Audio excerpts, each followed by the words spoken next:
Speed number 5, July 1997, AP shot and higher 120 words per minute. 10 seconds. 5 seconds. Now start. It is my fortune that my pressure of time has permitted me to be amongst you all. I am very proud to say that this institute enjoys a special position among our educational centers. It has intimate connections with the freedom movement. Its graduates have served the nation with devotion all their own and carved out a place for themselves in the people's hearts. This is one of the world's oldest cities, which makes us think what is history and what is civilization. It is regarded as the holiest of the holy cities of the country. It brings to my mind a vision of the dynamic monks of our sacred land.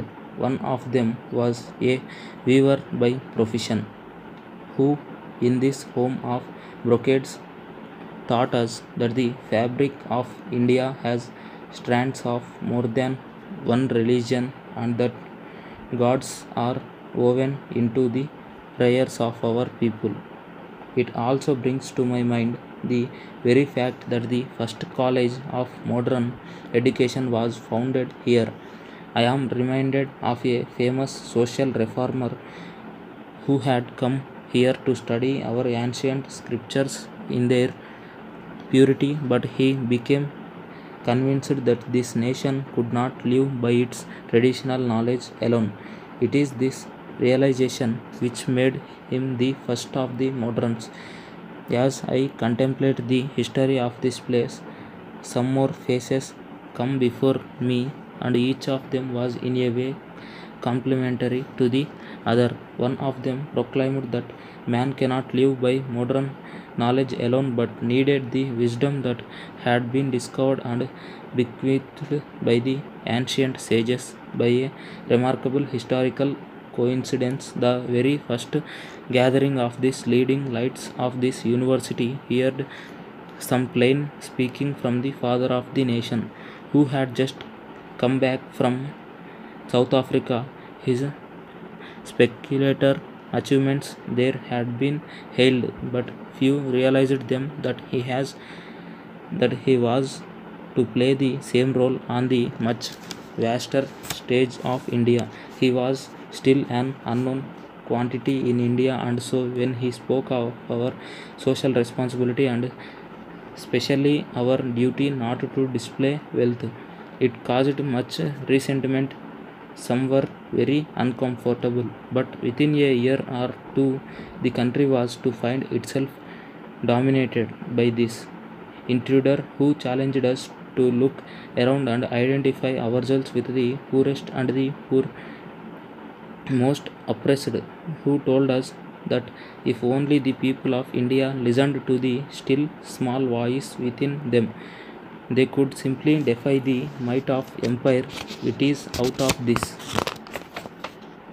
awareness of our social responsibility and out of this sense of challenge that this center of learning was born nearly 50 years ago. Its aim was to mold and fashion a new type of Indian. It is appropriate that we should take stock of the social sense of our day and also examine to what extent we have succeeded in molding the new kind of Indian. I had occasion recently to tell a gathering of scientists that there need be no conflict between the Indian man and the modern man, nor indeed the universal man. On this very holy land, thousands of years ago, our sages proclaimed that the world is one family. They taught us that change is the law of life. In our own days, a philosopher who lived and worked in this city advised and admonished us not to be prisoners of the past but pilgrims of the future. At this place, we heard a new theory of the Indian, a theory which denies Indianness to hundreds of thousands of children of India. Later, Dear sir, we are very thankful to you for your letter of 6th instant appreciating the services rendered by our engineer in our village. We are also happy to know that the work done as per the advice of our engineer was also recognized by the government. We saw from the local newspapers that such pattern would be examined and adopted for the needy villages all over the state. We have a congratulate you for our efforts to develop remote villages into modern villages. In your letter, you also expressed that the services of the same engineer may be spared for a couple of months more and that your project would start in the month of December in other new villages.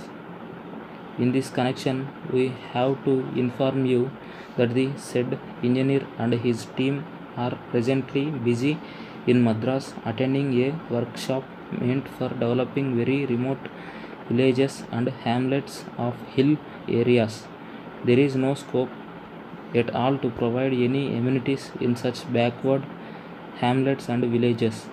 There are no roads, no water and power.